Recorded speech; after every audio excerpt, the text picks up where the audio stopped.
Hello and welcome back to Sembang Sihat bersama saya Dr. Deeban dari He Medical Clinic. Okay, so your first podcast on all things related to men's health. Anyway, so memang dah lama kita tak jumpa. So kita berjumpa balik dalam segmen podcast bersama saya.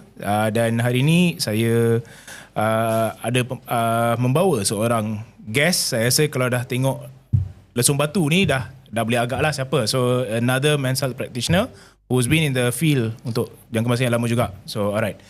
So sebelum saya introduce dia, kita nak beritahu beberapa benda sikit lah. So men's health ni selalunya orang kaitkan dengan mati pucuk, dengan pancuk awal dan sebagainya. Tapi sebenarnya men's health ni ada lagi banyak. Dan considering that November is men's health month, so we thought okay, berapa lama lagi nak bincang tentang mati pucuk, berapa lama lagi nak bincang tentang pancuk awal dan sebagainya kan. So ada banyak lagi yang kita nak bagi tahu, banyak lagi yang kita boleh speak about and delve in. So antaranya adalah isu-isu performance, isu-isu penggunaan pil suplemen dan fertility dan sebagainya. So let's not waste time. So let me introduce Dr. Roland Victor. Hello, how are you, Deeban? I'm good sir. How are you? Bagus. Alright, masih melesung.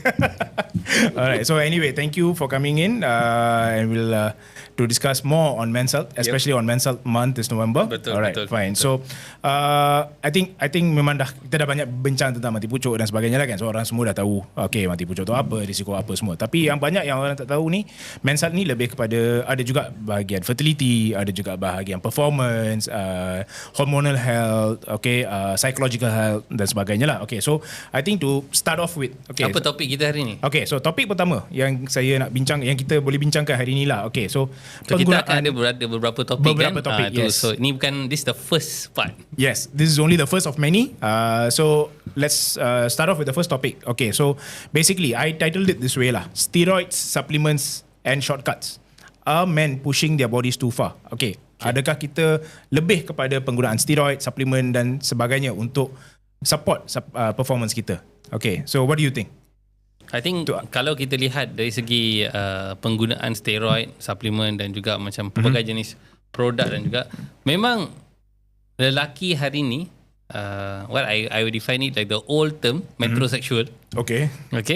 So lelaki-lelaki yang moden ni dia dah mula amalkan upstyle wellness. Okay. So bila kita lihat pada isu hormon ni, memang akan diuji ataupun dia akan tertanya pada dirinya, adakah hormon-hormon lelaki saya ni mencukupi? Okay, so maksudnya dia dah lebih performance driven lah. Yep. They are not accepting the fact that okay, kalau macam orang kata orang tua-tua dulu, okay dah tua memanglah lambat sebagainya, so they are not accepting the fact lah. Betul.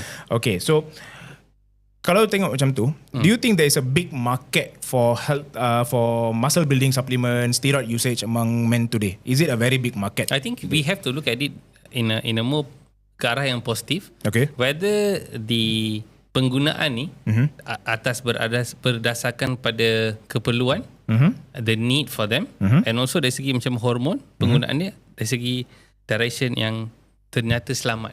Okay. Because kita tahu isu yang kita bila cerita tentang masalah hormon, we're gonna know that there's this black market hormone. Yeah. The black market hormone is the one yang kita risau because kita tak tahu dari mana sumber dia. Kita tak tahu keperluan dos and ikut nasihat siapa. Yeah. Adakah ikut nasihat kawan-kawan sekitar kita yang akan cucuk dekat bilik persalinan gym? This is the fact. Orang kata bro science lah. This is bro science. Alright.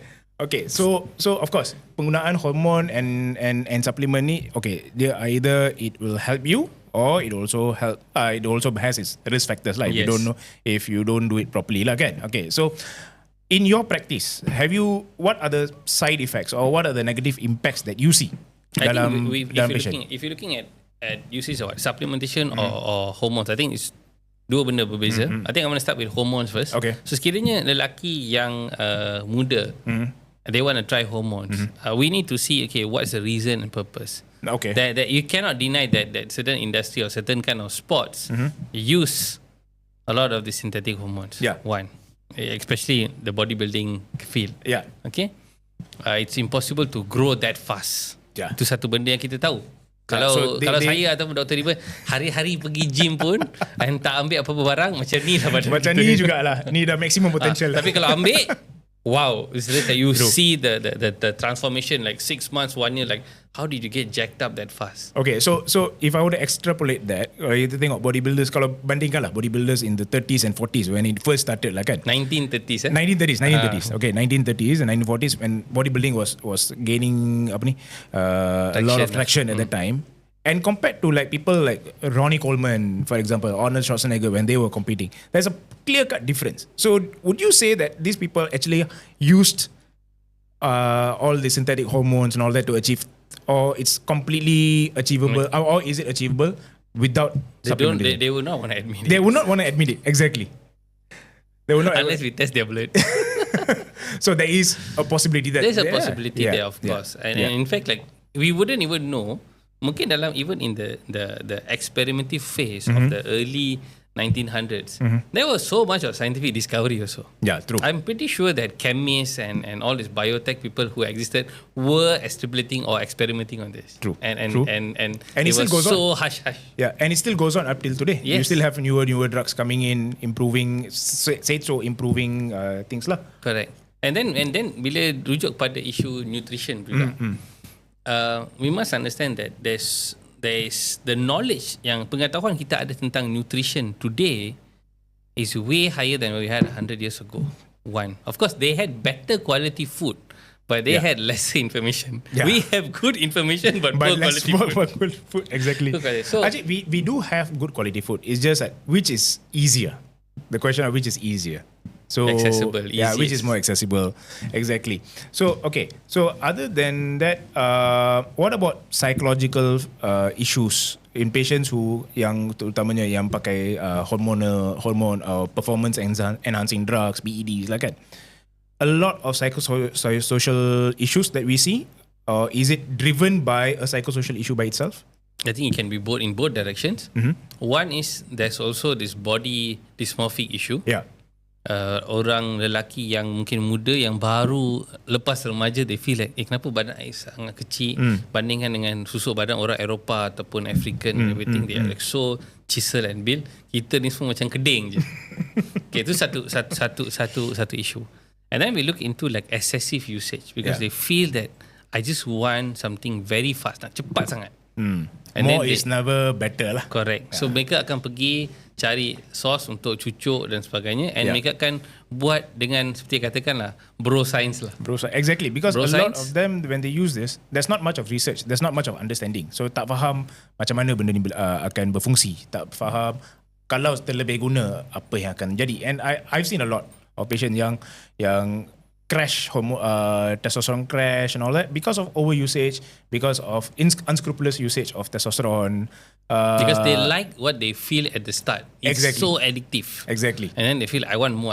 Can I try A and B and C Together. mixture? Yeah. And They'll come up with their own cocktails.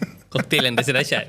And then apa yang berlaku is kadang-kadang this thing juga boleh melibatkan sistem pembentukan hormon dalam badan sendiri pun jadi rencat. Yeah. That means signaling daripada otak you kepada buah zakar dah tergendala, and then saiz buah zakar terus kecut. Sehingga benda ni akan beri impact kepada individu tu pada ketika mungkin proses dia ada relationship, berkahwin dan sebagainya, ataupun untuk reproductive health, untuk sistem pembiakan, semua hancur. And that is the saddest situation. Itu bagi saya ialah paling sedih, because why? They didn't know what was coming. True. But how much of this, like, usage of performance enhancing drugs, unscrupulous usage of hormone, how much of this you think is directly related to social media or influence from social media? Does that play a big role in today's world? It does. I think impact for social media, like if you can compare, like 10 years ago, we didn't have Instagram.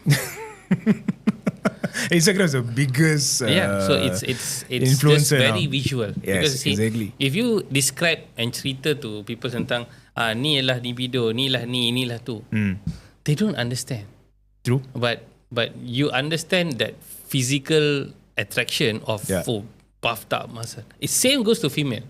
Correct. It's like nobody's going to ask like this hot supermodel online And like, can I know what makeup you use? Which eyeliner? L'Oreal? This one, that one? It doesn't happen. So the same thing goes to. So what they see to the nearest counterpart dalam gym, well, this guy can lift this much lah. He's already like so tuned, and then he rips off his shirt.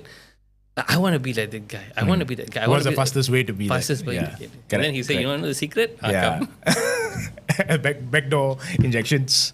Alright. So okay, social media, peer influence, banyak yang menyumbang lah. Okay, and then of course poor understanding as well. So let's say someone really wants to build muscle per se. What is the safest way without harnessing? Is there a foolproof way, or is there a good proper way of using these hormones to enhance? Okay, or in a way, let me rephrase that. Is there any benefit in per se optimization of their hormones, or when it's already, or let's say it's already normal? Okay, kalau if we're going to see, kalau kita lihat dari segi hormon lelaki ataupun perempuan, and we're looking at the optimum peak, kita kena first understand that we are humans. There is an aging process first. We have birth, childhood, teenagehood. Now they got in between tween, and then we have this after puberty phase. Okay, that is most likely your peak lah. Mungkin daripada umur 25 hingga 30 tu memang your peak.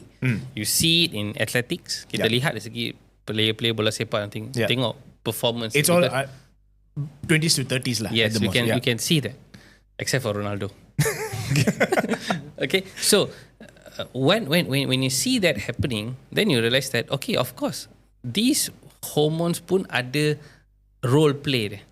Okay, so can we improve or not? My answer is yes, you can improve, but you need to be guided, or you need to have cukup knowledge to play with something. And always don't play with fire. Yeah, it's like you really like leave the danger to us situation.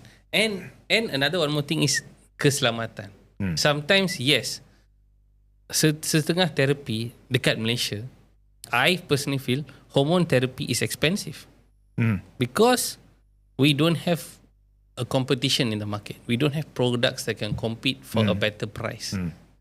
Bandingkan dengan negara Thailand or India or any other country, even in Europe, they have a variety. Yeah, I think in Malaysia the problem is compared to other countries. So in other countries, yang I nampak lah. So patients who come, people who come in seeking for advice or consultation from overseas, like that, their level of understanding in human hormone function in regards to their own health, okay, jauh berbeza. They are more. Sometimes they might know even more than us, I think. But today with globalization, I think information is always at your fingertips. Yeah. So it's just a matter of time how much can we develop our knowledge. But coming to pricing and product availability, I think Malaysia is still behind lah in terms of optimization, in terms of bringing in multitude of products to help a multitude of people. But coming back to the question of, so we mentioned that peak performance is 20s to 30s, right? Okay, so if someone, let's say for example, we take it bodybuilders lah. Okay, so would you say that if they were to bodybuild naturally in their peak at 20 to 30s, they would get more benefits, more muscle mass per se? Definitely more benefits and muscle mass. Okay, but would that mean that if someone wants to start at the 30s to 50s, should be looking at hormone optimization? I wouldn't want to say yes to that. I mean, they can consider, but we need to also understand their life journey, because I think that life journey situation is very, very important for this phase also. Because if you give a scenario, ada orang datang umur 30 tahun, don't have kids, not married, and say like, look, in the next 3 years I want to go for bodybuilding competition, and I am considering seriously to use hormones, whether it's mainstream hormone or non-mainstream hormone. Okay, then the question you ask is like, okay, what do you see? Are you willing to take the risk of certain issues? Yeah. Whether what's your job nature like, kerja you macam mana, whether you're going to have a hypertension, whether you're ready for... Are you ready to face the consequences? Yeah, and then if you have subfertility issues or you have mood swings, and then whether you are in a relationship or not, all of this kena ambil pertimbangan also. I mean, again, it's the right of the patient to know what's the possibility of all of this. And then you have another guy, maybe say like, dude, I have 5 kids. I want to go for this competition. Yeah. And I don't care. Yeah. So See, the answer will be different. Correct. Everyone's So it's based on that's their why when needs. people ask us online kan for advice, I tell you need a consult because your health journey tu is your own journey. Correct. Berbeza dengan orang lain. Yeah. So maybe I would have something different. Yeah. Dr. Deeban will have a different perspective of things. It's very different. So it's never a one size fits all kind of approach when we talk about hormonal usage. And what do you optimization. think about then? A more senior category of people datang. Okay, I want to try hormones. Can or not? Okay. Especially men, and we know that the hormone testosterone akan mula turun dah. Yeah, When they're coming in the 5 series and so on. Right, and they're coming in the 50s and 60s. Again lah, similar approach would be what is your need. So apakah tujuan yang you nak optimize your hormone? Are you unhappy with life? Sebab sekarang ni the problem is kalau berbanding dulu lah kan, 50s 60s is retirement age. Alright, so your energy levels naturally decline because you dah tak perlu function that much. But now it's completely different. People at 50s and 60s are still considered productive members of the society. So there's still a lot to output. So when to me personally I see it that okay, when they have so much to give and now they're having a trouble in terms of energy levels or talk about functionality, then yes, and they have proven biochemical reduction in certain hormonal values, then I see yes, it makes sense to optimize, but only because there is a need to. Only because there is a shortage, your body is not doing it for yourself enough, so we optimize it. But personally, on a personal note, I don't see any benefit in reaching supranormal levels. So if let's say he's 50, but his testosterone utilization, production everything is normal. Okay, for men his age, he doesn't have any symptoms of issues. He comes in buying that notion. Okay, kalau I naikkan lagi, it's better for me. I think my approach would be no. I'm a bit conservative that way lah. So I would say no. I don't think you should increase it because you might feel good in the beginning, but you are asking for more trouble later on. I think that would be my approach. So it's always on a as of need basis. And only if there is an indication to use it. True. I totally agree with you. I memang sokong and setuju sangat-sangat because some people pada umur 60 tahun dan sebagainya, saya akan tanya mereka, how fit are you? Correct. And why do you need this? Are you going to the gym 3 times a week or you're just retired playing with kids at home? Yes. Because if you bagi satu individu yang mungkin ada 5 cucu yang berlari-lari kat rumah, and he's like, I want my testosterone every day. You know what's going to happen? The rotan only going to come. So that nurturing aspect of being like a granddad ataupun atuk tu akan hilang. Because I think that's the other thing is they always look at physical improvement. So you cucuk testosterone, your tenaga bertambah, your stamina bertambah semua. Tapi people don't look at the psychological aspect. So your aggression is also sifat agresif ni datang daripada testosterone juga. So lebih banyak testosteron, lebih agresif. Perubahan sikap, kemurungan boleh or depression can happen either in very high levels of testosterone or very low levels of testosterone also. But this issue of this anger management, I think it had a bad impact on testosterone therapy itself. Yes, correct. Because the media yang memang hantam, I feel the woke culture of Europe and America hit this point very hard. Like, you've got high T's, that means you're an aggressive, angry man, that kind of thing. But that's not the we know. Yeah, we know it. But you see, this is the thing that also sometimes discourage some couples, more senior couples, and say, should I try? No lah.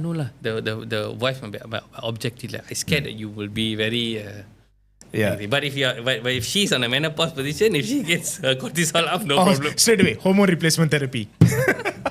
Which so I think in a nutshell, kita boleh simpulkan bahawa kalau wanita dapat hormone replacement therapy sebab ada keperluan, I think men can also consider that. But to do it properly under guidance, only if there is a need to. Betul. Right? I think that is very important. I think you see certain technology, walaupun bagi saya, I think it's always going down to cost, I realise. Because benda ni masih baru dalam masyarakat kita. Because for Malaysian market, tak apalah, dah tua. The slapstick thing, dah tua lah bang, jangan kacau saya lagi lah. This thing. So you take means now what's my problem? Now it becomes my problem. Now what you gonna do? So and it's always been focused on testosterone, always so much focus on hubungan intim. Tapi function of testosterone jauh melampaui daripada hanya tu. So even like issues dari segi sakropenia, susut otot and everything. Tapi dengan syarat kalau kita bekalkan pun, you kena buat some form of exercise lah, correct. To get that So muscle you still sustain. need to do your work, like don't hope on the hormone per se. Okay, so I think so that brings us to our second topic, okay, which is performance pills in the bedroom.